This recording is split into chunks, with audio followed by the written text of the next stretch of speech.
So, real quick, just hopping in, just very quick intros. I'm Justin McCarthy. I run MontessoriEducation.com, host the Montessori Education podcast. I've been in education for about 20 years now. Started traditional school teacher, worked my way up, became a head of school, got into Montessori, started speaking on Montessori, and now again I run MontessoriEducation.com. We're going to keep these intros quick so we can just hop right into the questions. Ginny? So I'm Ginny Sackett. I live in the Pacific Northwest in Portland, Oregon, and I'm a Montessori parent. I was a Montessori teacher of children ages 3 to 6. I was a Montessori trainer. I am a Montessori trainer for adults working with 3 to 6-year-olds. And my most recent job was director of pedagogy for the Association Montessori Internationale, located in Amsterdam. And I'm exploring what retirement means when you have this kind of a background, and I'm really excited to do podcasts and talk to people. My favorite part of this work has always been just talking to people and communicating. So here we are. And you're awesome at it. That's why she's the only one that's been on the podcast 4 times, I think. So that's definitely a record. So just quickly, why we're doing this, Ginny and I, for years now have been chatting back and forth, and every time we're on the phone, we enjoy the back and forth, and it seems just open.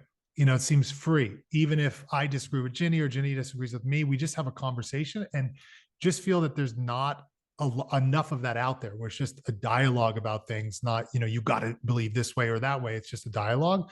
And then when both of us speak, the Q&A, the back and forth is really the best part, or one of the best parts. So that's kind of why we're doing this. Ginny, you want to add anything? I think I just really agree with what Jesse was saying. It's communication is a really important part of my life and my work. The skills of communication are fun to explore. So here we are. Cool. We're gonna share. Okay, and I see people I think are just going to keep flowing in at different times, and that's all good. So since you guys are here live, I know we're going to answer a few questions that we already have, and you already took the poll there. But since you're here live, any questions off the bat that you would like to ask? I mean, I can ask a question. Okay. Hello, everyone. It's Felipe here. Hey, Thank you for doing this, by the way. I find these so useful. So thanks both of you for your time. When it comes to, if I go to the library, for example, and I'm trying to find books for my daughter, the fiction section is maybe 90% of the library, and the real things and like real experiences or like real pictures is just tiny. I struggle finding books, and also struggle with, I don't know, I haven't come across like any good movie or for like to show my daughter. So I struggle with how to explain that everything that her cousins and everyone else is looking at is not appropriate. And it's kind of hard to have those conversations because like my daughter is like, oh, Barbie, and he's like, I mean, you haven't seen the movie and you don't know what that is, and I never showed you a book, but somehow you know about it. So it would be good to hear from you guys how you would approach that as a Montessori parent.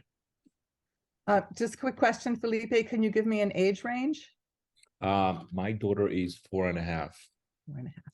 Okay. Would you like me to start with this one, Jesse? Yes, Ginny, hop on. Like something on my. I can see you ready to go. Well, I love it. It's as I said, both as a parent and as a professional Montessorian, this is a big deal. I don't know. I obviously it is hard when you don't feel you have a range of choices at your library. I know that here in Portland, there's different sizes and scales of libraries, but you can go online and see what the entire system has, and sometimes that can give you more choices. You don't get to hold it and look at it first, but that's just one little side suggestion I had to make to get more choices. And also, you know, just books in libraries are getting kind of controversial these days. So I can really appreciate, you know, the many challenges to that. In terms of fiction, however, I found both as a parent and as a teacher that a lot of conversation can be stimulated and a lot of insight can be stimulated by looking at, you know, exploring books that are, you know, picture books, things that are fictional. The guidelines that I would suggest for that would be look for books that are very reality based and where you're going to see the equivalent of real people and a wide range of real people and real situations, especially up till about age 6. As much as our culture promotes fantasy, children under the age of 6 are very reality comfortable. You just want to, you know, look at the quality of the writing and the quality of the illustrations. So I don't know if Jesse, if you have anything to add about books. So, well, so Felipe, let me just give you a quick quote because I was finding it based on what Ginny was saying, because I think you might have already some understanding about, you know, what kinds of books, but it's this quote from E.M. Standing, the biographer of Montessori. He said, "When we are very young, we do not need fairy tales. Mere life is interesting enough. A child of 7 is excited by being told that Tommy opened the door and saw a dragon, but a child of 3 is excited by being told that Tommy opened a door." You guys get that? So Yeah. it's just, so that's what Ginny, I mean, is really talking about, the reality oriented, but it sounds like Felipe, you might have a grasp of that. So it's, I don't know if Ginny, if you've ever compiled a list of fiction books for 3 to 6, because I think I'll have some. I'll get a list later. I don't have them off the top of my head because for my wife doing the classroom. But do you have a compilation of books, you know, fiction or? I definitely did work from that, both as a teacher and as a trainer of adults. That means my list is a bit dated, you know, because things change pretty quickly in children's literature. But I think a list, if you and I wanted to put together a list and just post it, Let's do that. Because even if it's not as current, it gives people it would give you an idea of the kinds of books. And then the biggest thing, the book isn't just to read, especially if you're talking about a child who's, you know, in that second half of the first plane. It's also a stimulus for conversation and questions and discussing, you know, the illustrations and what do we see here and was that described? Because often I found really good picture books were ones that had great you know, verbiage, great description of the story, but then there were things happening in the illustrations that aren't even mentioned in writing. And so it becomes a real stimulus. And one of my favorite examples, and I don't even know if this book is still available, but this is like from the 1980s, where it's a story of a young boy and girl visiting a weekend with their grandfather. And they do all kinds of opening the door type of things there. You know, they're going out for a walk, they're brushing their teeth before bed, they're, you know, there's all of these, they're having a snack, they're making the meal there. It's very, very, very calming, reality based. But you don't know this until you look at the illustrations. The boy is in a wheelchair and there's nothing in the storyline that indicates that. But when you see the pictures, every picture shows how the world has, you know, is supporting him in a wheelchair. And I just love books like that with young children. So that's my example. But we'll put a list together. Yeah, so that sounds great. We'll get a list together, Felipe, and then let you know where to get that. So we do have another half of that question though, Jesse, which is the movies, the films. Oh, okay. So maybe we'll get, I mean, if you have movies in mind already, Ginny, that you'd like to recommend, but maybe we compile a list of books and movies. We could. Okay. I just did want to make one comment though. And this is not new today. It's maybe increased, but there's always a lot of pressure on parents to bring in the media.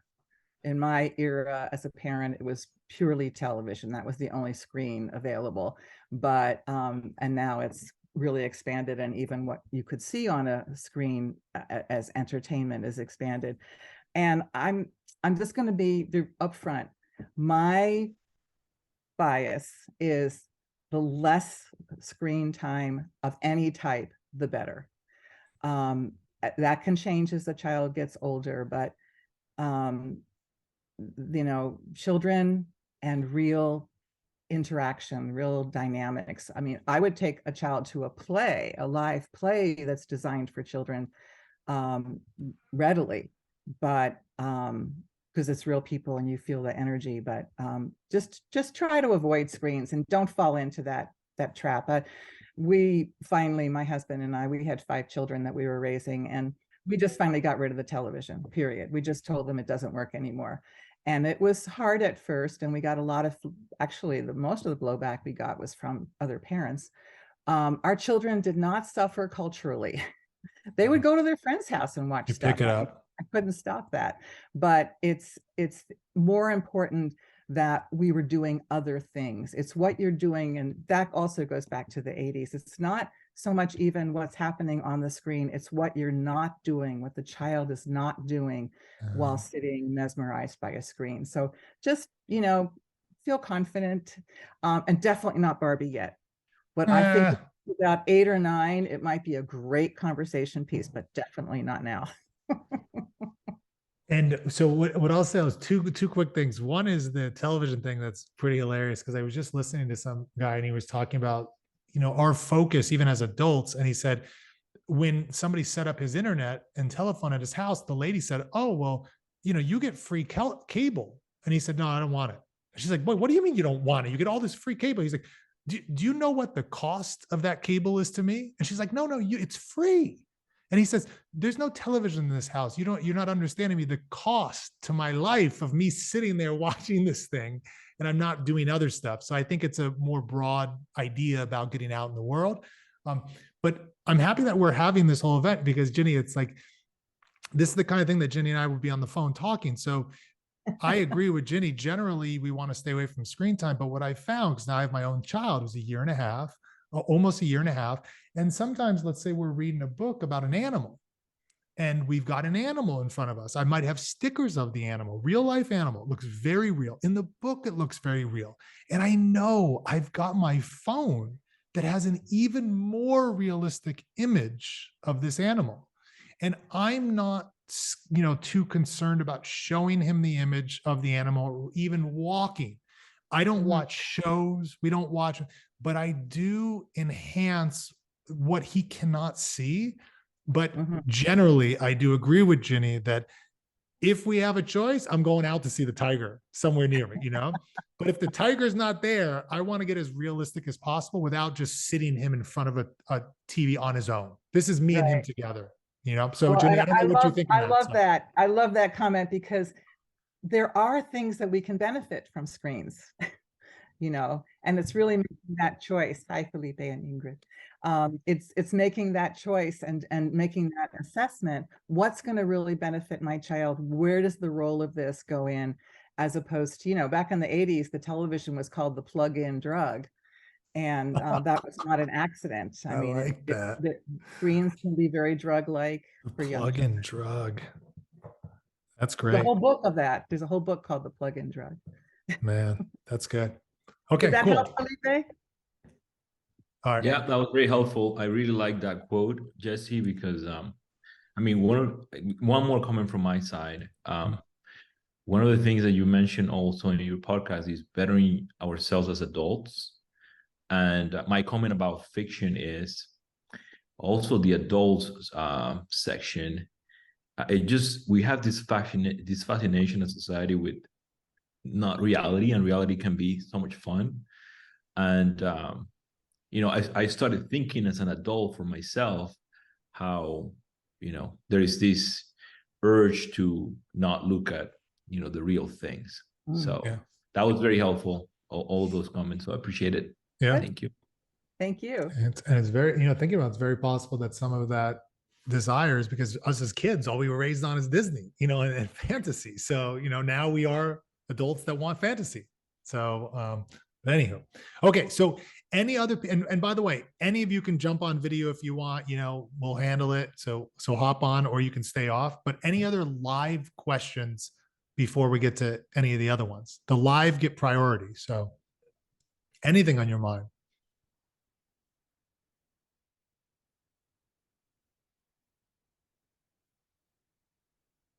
I think Felipe got his turn, so now it's mine.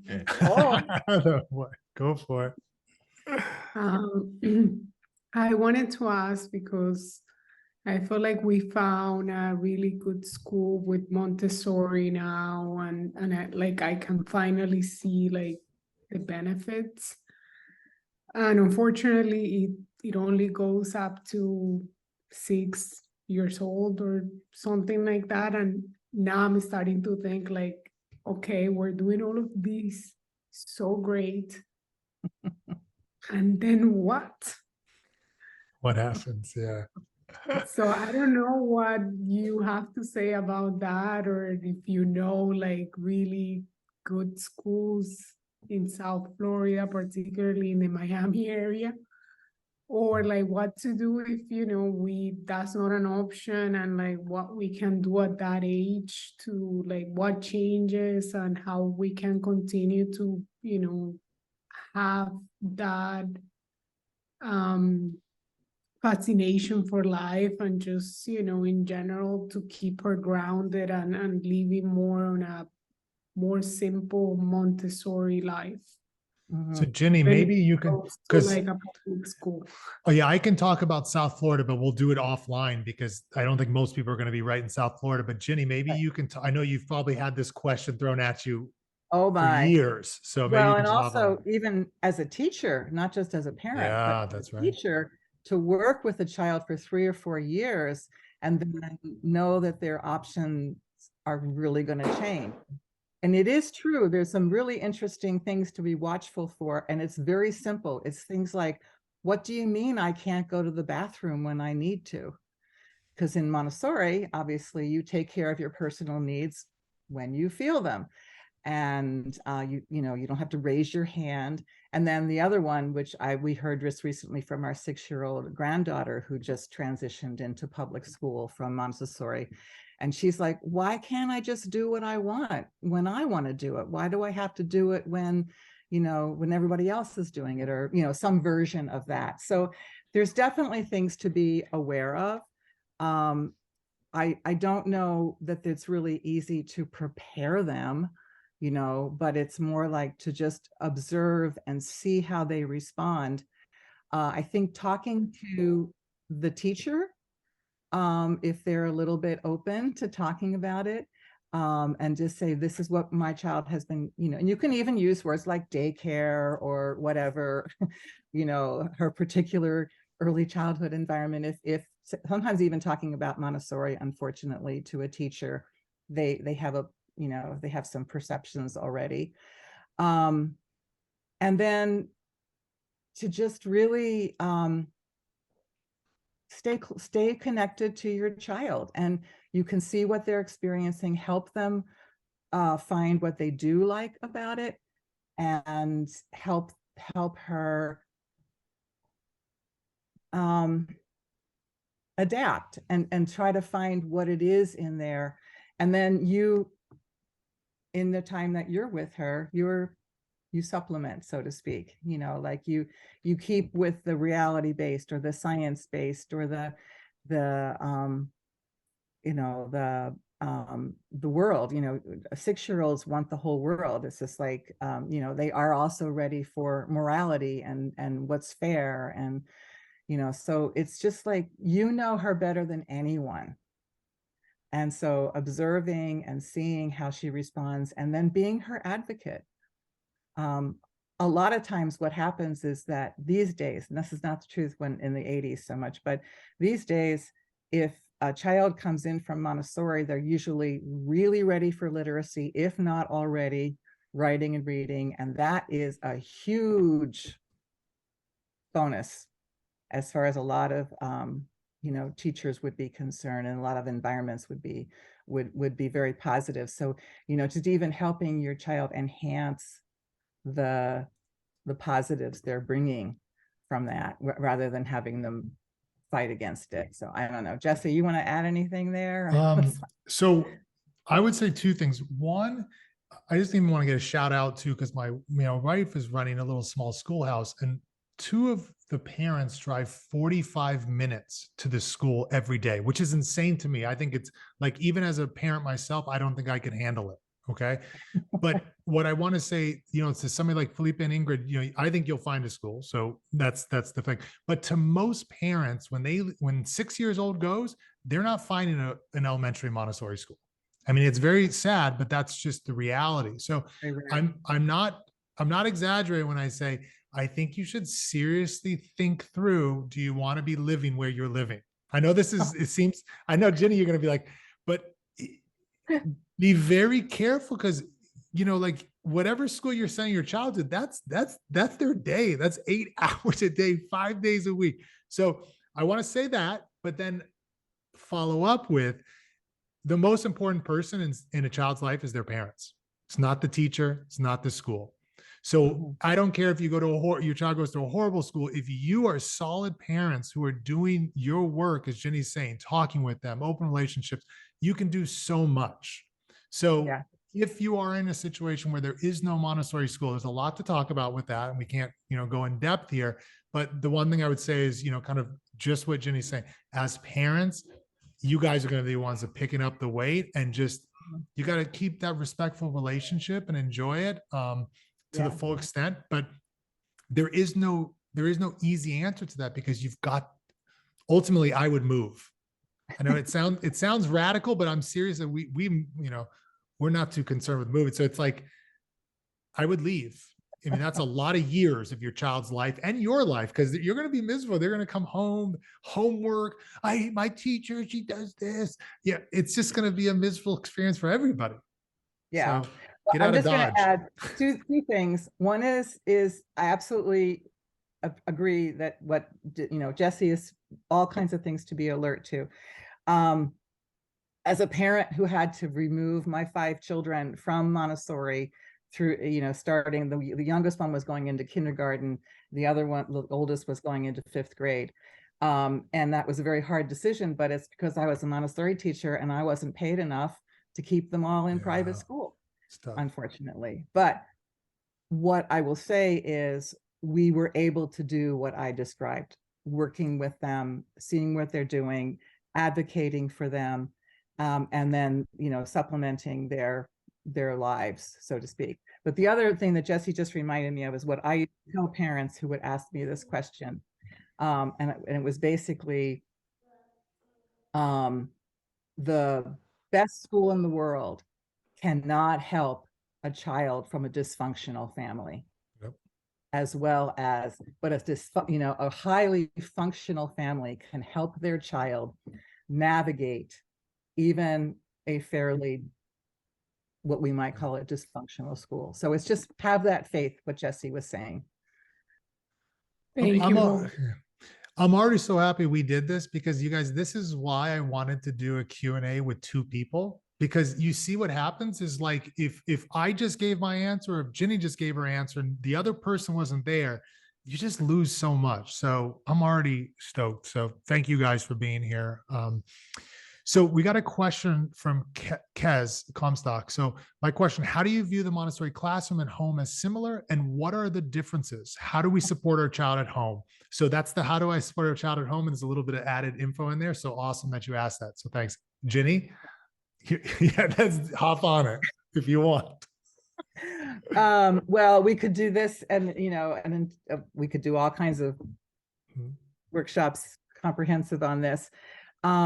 If you're in working with a Montessori school already, I would say, go to the parent education, talk with your teacher, stay in that communication, and see what kinds of, advice or recommendations they might give, because they know you, they know your child. So there's a couple of things to explore. One is to think about what Montessori is. And Montessori is all about creating positive conditions for the child to grow and develop in. And those conditions are based on understanding what is happening for a child at a particular age or stage of development. And how do we create those conditions? We prepare the environment with that in mind. And you can do that with your home. You can think about what kinds of things happen in your home. And in Montessori, we do things like we create routines so that the child understands, oh, when I arrive in the morning, this is what I do with my things. This is where they go. I know how to greet my teacher. I know how to greet, so whatever it is, routines. And we can do that with our children at home. We can help them to see like, oh, well, how do we, what do we do for dinner? How do we sit? Now, a lot of this depends on, again, that the family is setting up, has their own routines. But you decide, how can we organize things so that my child can be engaged, but also have like free time, not just, you sort of balance it off. And I found it was things like, sitting down and planning the meals for this week, or, and like making a list, let them see you making that list, maybe even going to the store together to buy the things. And then when it's time to cook, how can the child be engaged in the prepping? So whatever you're doing, finding ways to engage the child. This can be very challenging for the parents, especially today. If we're talking about, for example, limiting screen time for children, that might be the same for us. Maybe we're not scrolling through our phones while we're with our children. We're doing other things. We're actually doing things that are engaging. Household work. I mean, it's time to do the laundry. How can my child be a part of that, or my children be a part of that? So bringing that kind of idea of, how do we want to live here? What are the tasks? What needs to happen? How can my child be engaged in that, rather than just, I need to get them out of the way so I could do it, or I have to do it when they're asleep. So creating routines, I think, is a great place to start. And then, looking for ways to get them out of doors. And it doesn't have to mean you're in nature. It's just whatever is outside your door, going for walks, going the same walk, through the seasons. How do things change? How do things different? Engaging, just being together, seeing how they respond. So that kind of outdoor stuff. And then don't worry about boredom. Boredom is just nature's way of telling you need to find something more interesting to do. And that's what I would tell my children. So, oh, you're bored? Well, let's look around. Let's see what we have here. What could you be doing? And, it's just, bring them in. So anyway, and also like personal care, I think of like being able to do personal care for themselves, being as independently engaged as possible. That would be bringing Montessori principles into the home. It's a very superficial start, but anyway, Jesse, what do you got? Yeah, no, that's good, Ginny. And I mean, as Ginny said, this could be a whole, series of lectures to go through this, but I think I'll give one quick practical thing, and then more the broadest, I think, or one of the broadest. So one quick practical, when COVID happened, this question became a reality very quickly, right? So parents were like, well, what do we do? And my wife did something really awesome. So, and I just thought it was a good example of something practical. It's, some parents at home were like, well, how do we do the math? How do we do like, and as Ginny was just saying, like some of that real life stuff. So she had said, why don't you go in the closet, tell your child to go in the closet and get all the t-shirts and count how many t-shirts do we have? There's math. there's Yeah, math. yeah. And then separating out, well, where are the long sleeves versus the short sleeves? So they're getting length. So these are the kind of things that are practical life, but also you're involving math, you're involving measurement. So just those type of thinking outside the box, as opposed to, I have to bring the bead chains into the house. You know what I'm saying? So that's just a quick practical. The broad, I think, is, Maria Montessori said, the real preparation for education is a study of oneself. So if you are a Montessori teacher and you were trained well, or you just developed it yourself, your biggest work is really on yourself.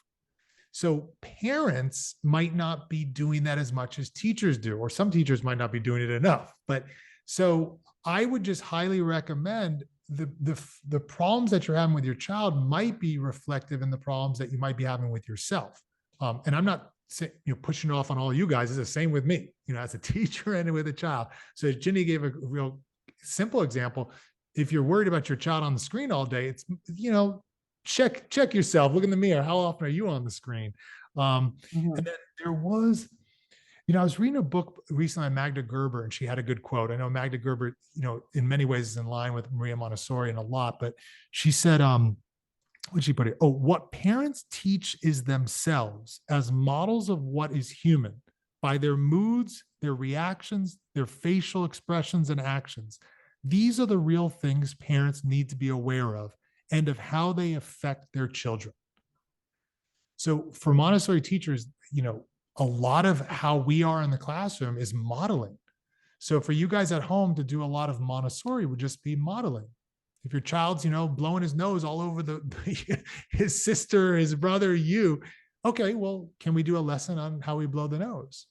And hopefully you're not blowing your nose all over your wife, your sibling, and so forth.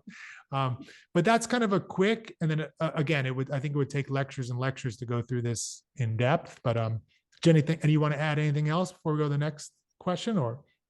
I know, I just feel like it can sound very demanding to say you have to look at yourselves, but I think that's the Montessori approach.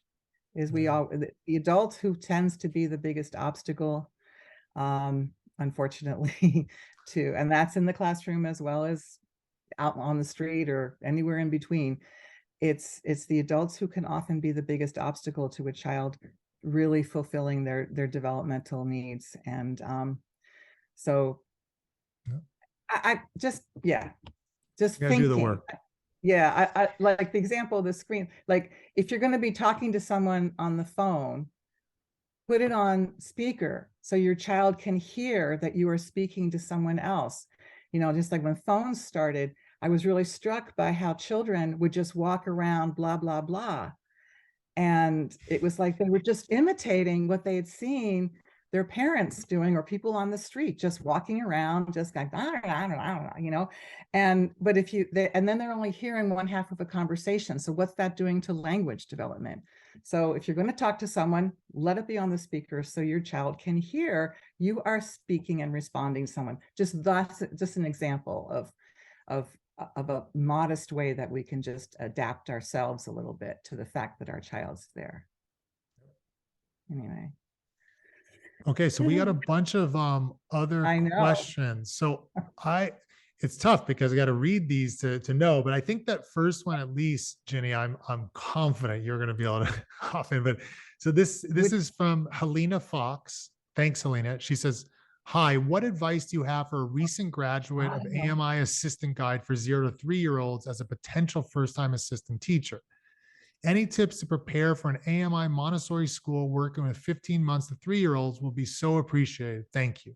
Now, Ginny's 3 to 6. I'm trained 3 to 6. I help to build schools with infant programs, so we have some experience. And of course, if you're trained 3 to 6, you should know a lot about what's going on in the 0 to 3 too, because they're coming up your way, right? So Ginny, off the bat, is there anything that you think? And then Kate, will get to you after. Yeah, I feel like if someone is a graduate of a program, I would like to be able to say, trust the program you went through, trust whatever you're taking with you, stay close to that. in terms of the information. If you feel that there, you develop gaps like, oh, I want to know more, there's lots of ways to learn more. And if you had an assistance course, for example, the people that sponsored it or whoever presented it can also plug you into other resources. If you know that you're going to be working also with an AMI guide, I would say relax and just, that means you'll be aligned with the training you had, and you can talk, and just sort of talk about what do you, what are you expecting? Now this is me, but I just always took the model of when I was in college and I was a waitress in restaurants and things, and there was something that they would do to train waiters and waitresses. You would follow an experienced server around and just observe and see what happens, and just like realize, you're going to have a model, and you're going to be partners in that modeling. You're not going to be just I don't think you should be expected to know exactly what to do from day one. So sort of trust that experience, that you're, that you will be working in partnership with someone. You're a team. And if they do expect you to know everything, that would be my first conversation, is like, why do you expect me to know everything? Not in a confrontation way, like I just said it. Like, what is it you want me to know? How do you want me to do that? How do you want me to respond to this? What's my role? How can I model myself off of what you're doing? So, but I would just say relax. Thank you. That is so important to hear, because I got out and I'm like, I'm gonna forget this, No, so just stay close. And you know what? We learn for the rest of our lives. There's always more to learn. So never feel that you should know everything right now. I learn. I still learn. Awesome. Thank you. Welcome. It's like Kate has her hand up, huh? Yeah, and the only thing I'd add to Helena is to say exactly what Ginny said, and just embrace and love the fact that you don't have the weight of the classroom on your shoulders like the head teacher does. I mean, it's such an amazing, as an assistant, you get to observe. You don't have to have that weight. So really, as Ginny's saying, relax and just, love it. Because once you're the head teacher, then there's a little bit more weight. I'm also like have an opportunity to sub while I wait for an opportunity to open up. So I'll have at least like 6 months of subbing on and off. So I guess I just need to relax. And you're here because you want to be, so obviously there's something calling to you, and every time you get to be with children, you're going to learn something. And if you're subbing, they also don't expect you to know everything 110%, because you're there as just temporary. So, Thanks. Cool. Okay, so let's see, Kate, you have your hand up. Let's see if you're still there and want to ask. Go for it, Hi. Kate. Hi. Thank you so much for hosting this this event. I am a toddler Montessori teacher. I have this question is related to one of the students that I have in my classroom. He is a boy. He's relatively new. After he joined, of course, for toddlers, they would cry when they first started. So he cried for like first week, and then it totally stopped. He's happy to come to school, no fussing at all during drop-off time. But after the first week, we started to notice he has a pinching.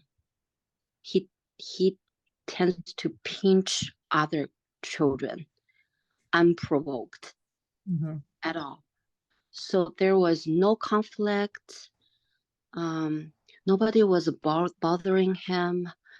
nobody was taking his material away, he would walk around the classroom and reaching out his hand and pinch whoever is in front of him.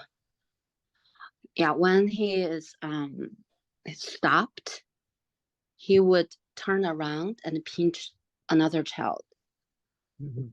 So I'm really confused about this behavior. To be frank with you, I never had a child in my classroom who is who pinched this much, and I feel so sorry for other children. So we try our best to let him know. And by the way, he is 1 year and 10 months old.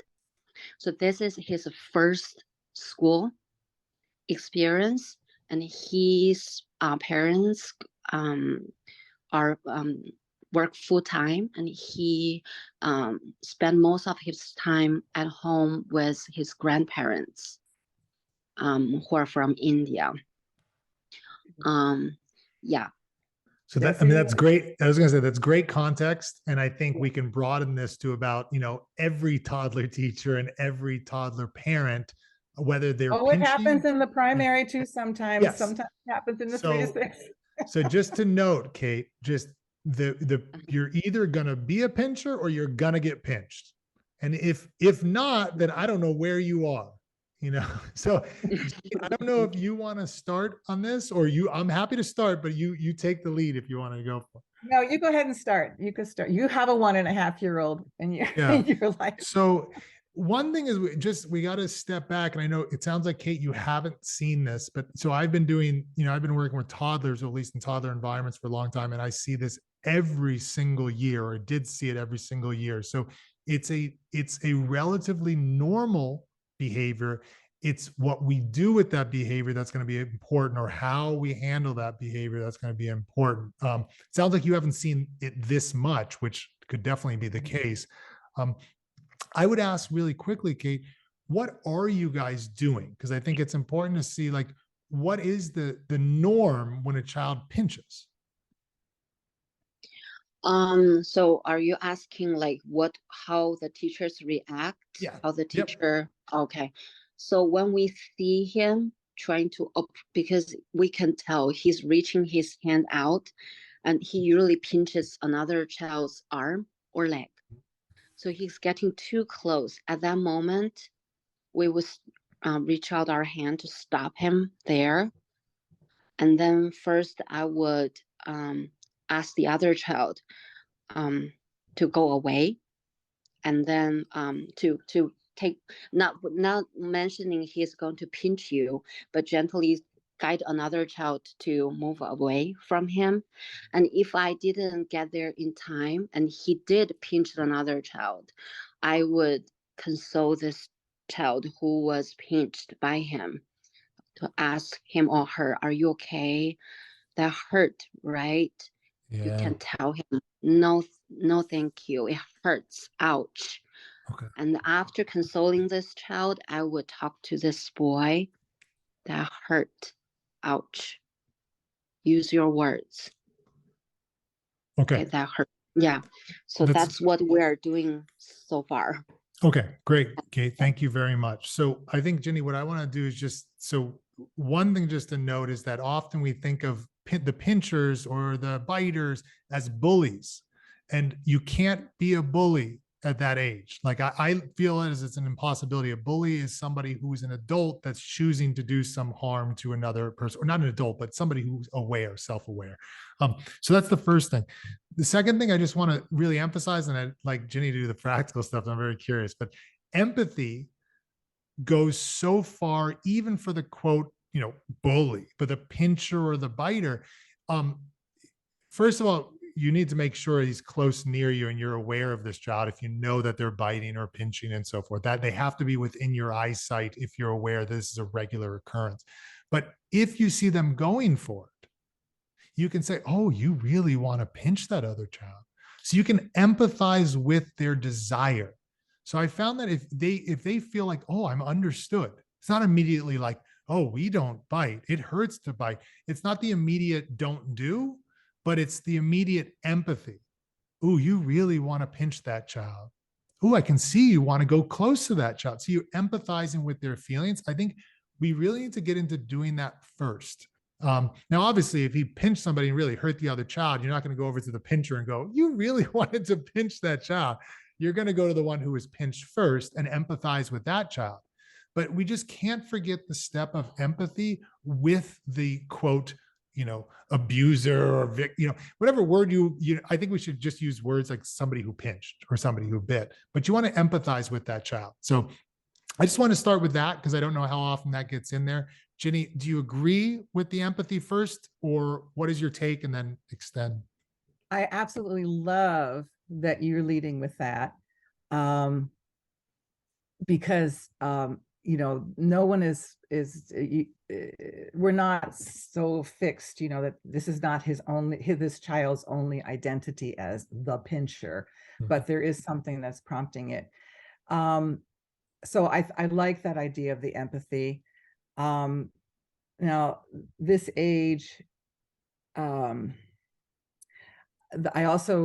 thinking about what you do. If there's a way to help the child who was pinched communicate, "You pinched me, that hurts, don't pinch me again."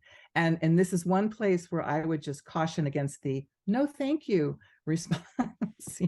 No thank you is when someone offers you, some juice and you don't want it. It's not what I don't recommend saying no thank you when someone's going to pinch me. Yeah. It's more like, no, I don't like that. And hearing that from the other child, now, obviously, with your age group, how much they can communicate verbally, that is a challenge. But verbalizing it for the child, it looks like that hurt, or I know I don't like being pinched. So getting, just to reinforce like what you are doing, but moderate it with that empathy. There's also like just something, sometimes, is there something that this child could pinch? Have something there. I know that there's all kinds of devices now, like, the fidgets and things like that for children that just like to fidget. I know that when I've seen a toddler, especially if they're teething, for example, wanting to bite someone, it's like, "Oh, here, this is something you can bite." You have something in the freezer, or, so you just say, "You can bite, this is what you can bite." So instead of saying even "don't bite a person, don't pinch a person," it's more like, "Oh, you want to pinch? There's the empathy. Here's something you can pinch anytime you want." And then, give a little Montessori type lesson if that's necessary, of how to do it. I've actually used this with our young grandson, who's just about to, with bubble wrap. Just Pop in the give him bubble. bubble wrap, and man, he gets to work on that thing, and he's forgotten all about any other, and there's even little toy things I know now that where you pinch and it pops out the other end. Pops out the other end. So, Yep. so sometimes it's just like, what, we don't know the mystery of why this child is pinching, but if he wants to pinch, give him something to pinch that's safe.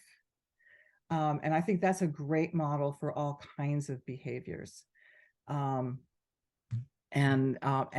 just to be, but it can't just be like, "Oh, he's going to pinch every day." It's like, no, we want to help him retrace or reshape this behavior, track it differently. And then hopefully I don't know if he's getting any satisfaction out of pinching a person, but definitely if he is, we want to help that communication of, "That hurts. I don't like it. Don't pinch me." And in the 3 to 6 environment, I actually gave that as a lesson of anytime someone hurts you, it's actually from self-defense. It's a 3-part message. You name the behavior, you say how you feel about it, and tell them not to do it anymore, and forget about the please and the thank you in that context.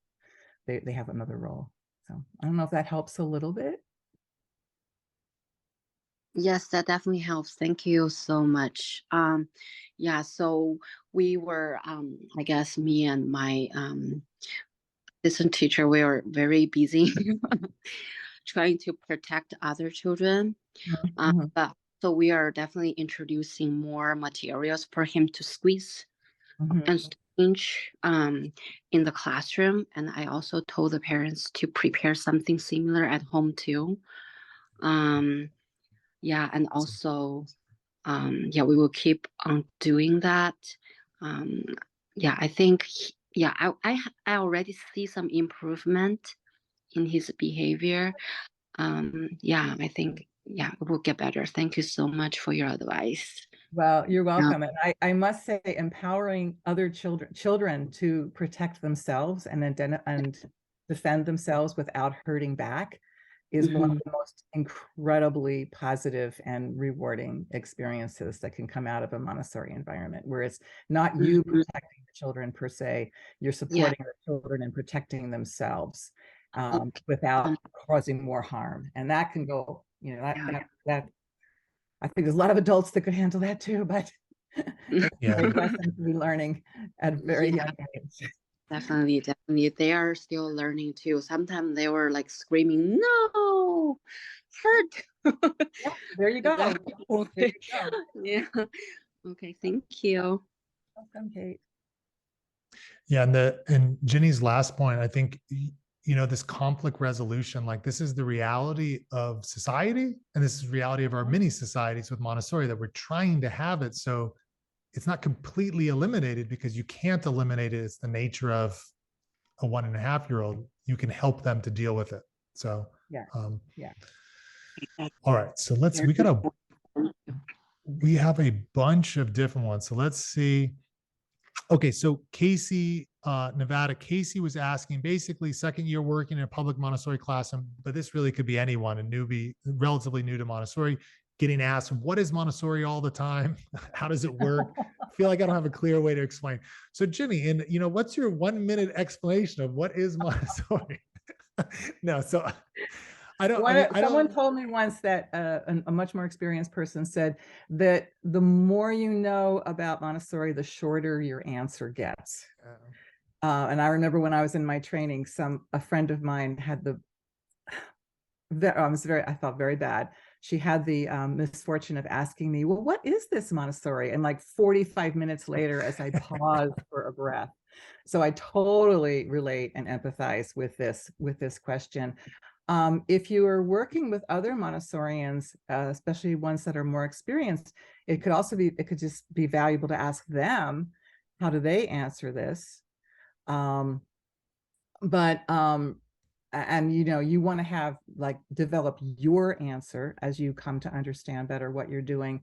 But for me, like I said that right at the beginning, it's just about creating the conditions where a child can develop optimally, has optimal development. I think that a big distinction from Montessori is that we do not teach, we support learning.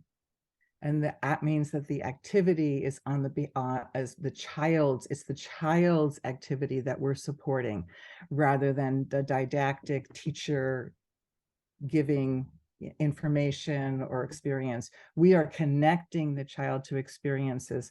So framing an answer around that aspect of the adult's work, I think, and I'm very reluctant to just sort of give a spiel, because I think it has to come from each of us. Like, what do we see as our Montessori work? But you know, preparing an environment that matches the child's developmental needs and interests, provides the conditions where that child can follow those needs and interests and development optimally, and you know, have fun. I really think we forget sometimes that we should be having fun. You know, we're trying to make a very happy, comfortable, safe, secure place for children to grow and learn together. Jesse?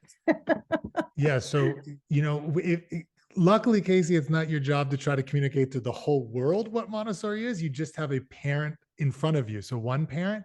I'll give you 2 quick things. One is, I worked at a school that had all these great Montessorians, and their admissions person knew nothing of Montessori, but somehow she was able to just get the whole world into the school. And I said, I got to listen to what is this woman actually saying about Montessori?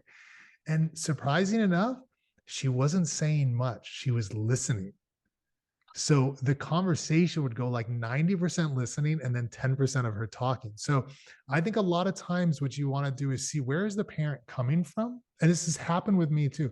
You can ask them questions. If they say, well, what is Montessori? You say, oh, that's interesting. What have you heard about Montessori? And you can start from there. It's very fascinating. And then all of a sudden, and so they want to build relationships. A relationship is so important anyway. So you do that. And then the second thing I would say that's been helpful to me when I didn't know a lot about Montessori, but I had to give tours to sell parents on Montessori, was I knew one material in the classroom and I got to love that material. So I was able to kind of talk about one thing and then tie it to the broader. So if it was like washing tables, then I just said, oh, let me tell you about washing tables. And then you generalize and go, how many, you can feel a lot of confidence from washing tables, just that one thing.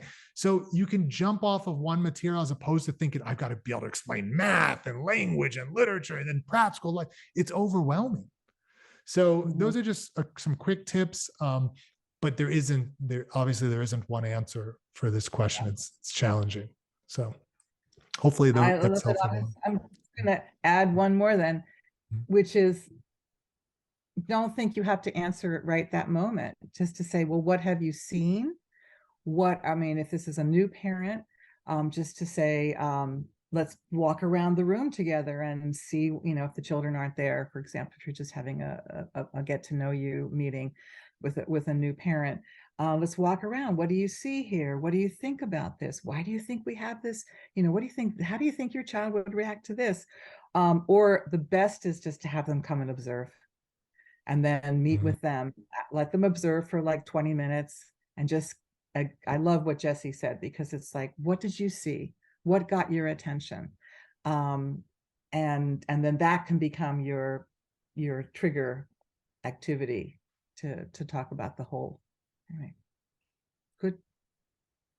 Awesome. Thank you. No, I appreciate it. I feel like when I'm in the room, I have so many things I can say and point out, but like in the community, when people are asking me, most people don't realize that we have a public Montessori in our community and how that works. And I was in traditional schools, public schools for 12 years before. So I feel like I'm often saying, like, there's no teacher at the front of the class, like lecturing, there's no letter of the week. Like, it's very different. But I just feel like I ramble instead of saying, like, just come in and observe.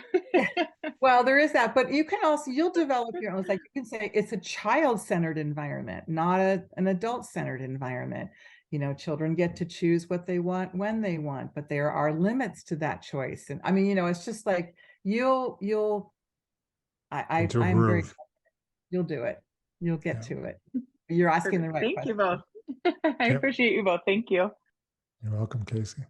So we technically only have 2 more minutes. I think, Ginny, are you okay to hang on if people want? Because there's a few questions on it for a few more minutes, or what do you think? I could hang for a little bit longer. Yeah. Okay. So let's see how it goes. Everybody else here is ready too.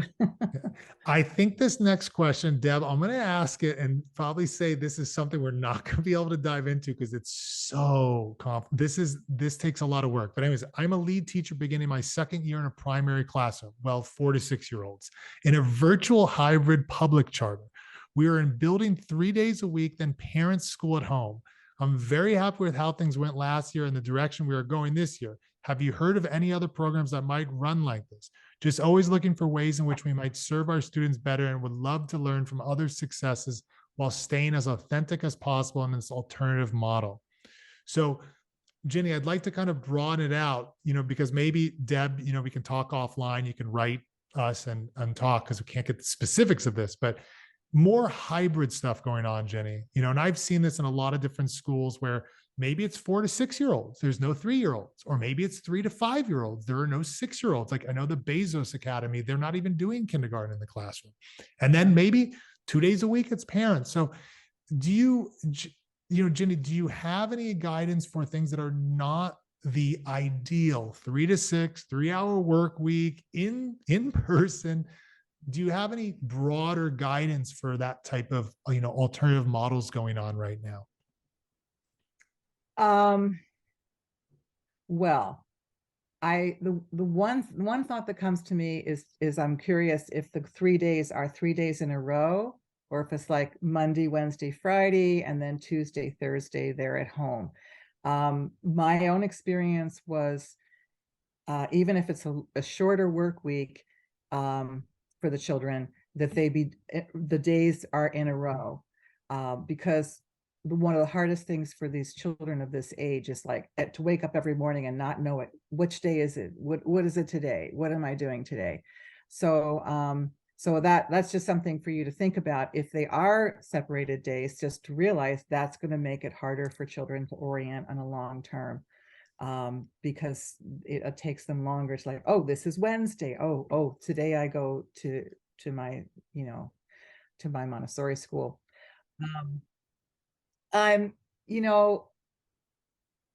I really feel like this is a very big challenge. So if you're feeling challenged, feel away, because it is a really challenging situation to be in a hybrid type of situation like this. And now that I've given my spiel about screens, so suddenly you're talking about having screens for these children of this age in order to get lessons or something like that. That's just something that you're going to have to deal with. Not if you can't stop it and you're willing to stay with it, then you work with it as opposed to working against it.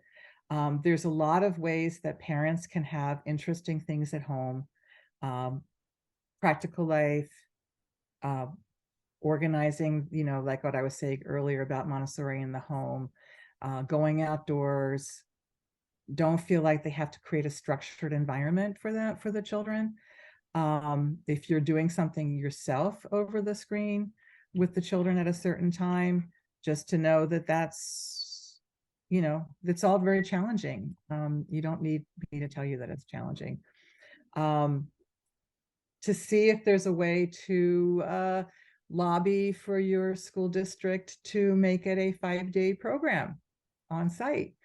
That's also some place to talk and see if you can bring the structure to something more compatible. It's just for this age child, it's particularly challenging, I think, to be learning at a distance.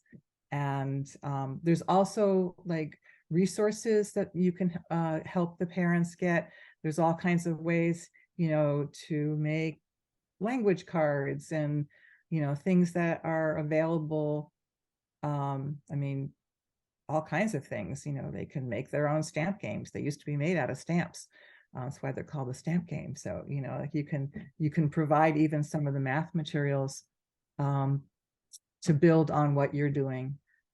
I think it would take a lot of communication also between the staff and the and the parents, not just in general, but for individual children. Sorry, it's a big challenge, and I feel, you can make it work in a Montessori way, but I've got no formula. Jesse, what do you got? Thank you. Yeah. So Deb, I kind of want to broaden it out because Mary Kay has another question that's I think is related. I have 27 children in my classroom with one assistant. Okay. So I kind of want to broaden it out to every one of us is going to have something that's off. 27 children with one assistant would be illegal in most states. I'm not saying if that's good or bad, but I'm saying it's interesting. In Maria Montessori's time, we've heard 40 with maybe one teacher maybe. So where the quote ideal is, or in Deb's case, where the ideal is, we always have to take into account where are we doing our work. And because I was a teacher and then transitioned to admin, but stayed a teacher, I was able to kind of see both sides on this, because as a teacher, it'd be like, oh, I want this ideal environment, only this number of children. Then when I became an admin and looked at the numbers, I realized, oh, the school would go bankrupt. You see, so it was like, what I'm getting across here is that we have to really think about adapting to the environment that we're in and knowing our own boundaries. So if somebody put me in a classroom and said, oh, you're going to have 50 children and one assistant, I'd say, I can't do it. And you have to figure it out. But if it was, 30 children, or if Deb, they were saying, well, we're going to let the children go home on Fridays, I put some thought into it and say, let me think about this. So what I think is most important in these situations is that the adults are not defensive and open to having the discussion with one another about how do we handle what we're in. And did we put ourselves in this situation, or is it something we have no control over from the outside? Because if we put ourselves in the situation, then we need to figure out, okay, how do we get ourselves out of this? If I made a rule, we had all sorts of rules in my old school traditional school system. But if I made a rule that children aren't allowed to run in this area, does it make sense? Is that rule good? And if not, we have to apologize to the kids and say, we made this rule, it's not even right. But if there's an external rule saying X, Y, Z, then how do we adapt to it? So I just want to make that broader point, because we can't obviously go into all the details of dealing with, X or Y, but that broader point. Ginny, anything? Well, I love that. I'm sure if you're working in a school with more than one classroom, there's probably others in that same situation. So talk to each other as a staff. Like, how do we get this to work? I worked with, I think the most I ever had was 30 children with just one assistant. So, I know that it can be done. There's actually some benefit if you can get past the challenge at the beginning, which is that there's no way those children don't develop independence and self-direction and self-regulation if you're following the Montessori way, because you can't be available to them, at every moment. So I can, there can even be some advantages to that. Whoever you're working with, your partners, as I've said. So, like you and your assistant have to be on the same page. You got to have strategies. How do you keep this, make sure they're being supervised? I had a rule with my assistant that we were never interacting with children at the same time. If I was giving a lesson or doing a small group or somehow engaged, my assistant was off to the side, sitting in a chair, observing and available for anything else that might happen. And vice versa. If, my assistant did all kinds of things, sang songs and told stories and led small groups and things like that. And if it was my assistant's turn, I was the one sitting on a chair off to the side, observing and being available. So even just little strategies like that can really set the stage for a lot of more, empowerment, rather than feeling that you're stuck in this and there's nothing I can do about it. I don't know if that helps a little bit too. And Ginny, because this, even sitting on the chair, what I found with a lot of Montessori teachers is, and Mary, I just realized that your question was, a little bit more specific about, you feel like I can't give lessons to all these kids because there's so many, and so forth. So even the ability to sit on a chair and observe is hard for a lot of teachers, because I need to, they don't have their math yet. The language isn't there. And it's totally understandable, particularly when you have parents that might be breathing down, my child's a genius and he needs his math, So I totally empathize and have experienced it, but the better we can get in recognizing we're doing good work. We are doing good work in here. And man, as Ginny, you added, if those kids aren't getting enough lessons, they're surely getting independence. They're developing some independence from you. Yeah. But one of the biggest things is to work on gaining that peace, to be like, if I can't reach everyone, I can't reach everyone. But let me be in the moment, So anyway, go for it. Well, we would strategize in this partnership. There would be times like in the good weather, we did have a nice outdoor environment. And so during the morning, there would just be a time where either I or the assistant took a group of children outside. Now, was not for random play. This was with a plan, what we're going to do. We would have a strategy, a lesson plan of what was going to happen outside, but it would leave, my assistant would take a group outside. They would have a group game that they were going to be playing or something. And then that left me free to work with a smaller group and give those individual lessons. And we would even strategize who gets to go outside and who's staying inside, so that, you know, maybe I would not be as distracted, shall I say, by who's inside while I'm giving these individual lessons. And then you just have a time period and then you switch. So even that kind of a strategizing can be very, very helpful and still stay aligned with our Montessori goals. I love it. I love it. And that answers, I think, somebody else's question about small groups. So yeah. So, groups are fine. Groups are fine. Yeah. It's a social life as well in, you know, in this age group. They're way more social than some of us realize. And yeah, it's okay. And I noticed we're actually getting late here. So we gotta hop. Yeah. So we're almost at 8:45. What I'm going to do is, so we still have other questions that are on here. I'm going to put in the chat where you can subscribe to the email list. And what I think we'll do, Ginny, if you're up for it, maybe we do a part 2 and answer these questions and others that might come up. We'll see. Yeah. I don't put you on the spot, but yeah, well, I think we can probably talk about that. Yeah. So let's chat about it. And I'm going to put the link in the comment section. Oh, I just put it direct. So let me get it to everybody. Hold on one sec. Everyone in meeting. Okay, so that's the link to get on the email list. And we will, again, I will try our best to do a part 2, and it surely won't be immediate because there's a lot going on, but yeah. Appreciate everybody coming out. Ginny, is there anything you just wanted to throw out there before we hop off? I'm just really so happy for everybody's work and that you're doing this and you're this much committed to it. And especially those of you who are on the East Coast. It's already dark out there, I see. Yeah, you can see. So thank you so much for being here and for your great work, and just keep going. Yeah. Spread the love. Thank you. Thank you so much. Okay. Thank you for having me. Thank you, everybody. Take care.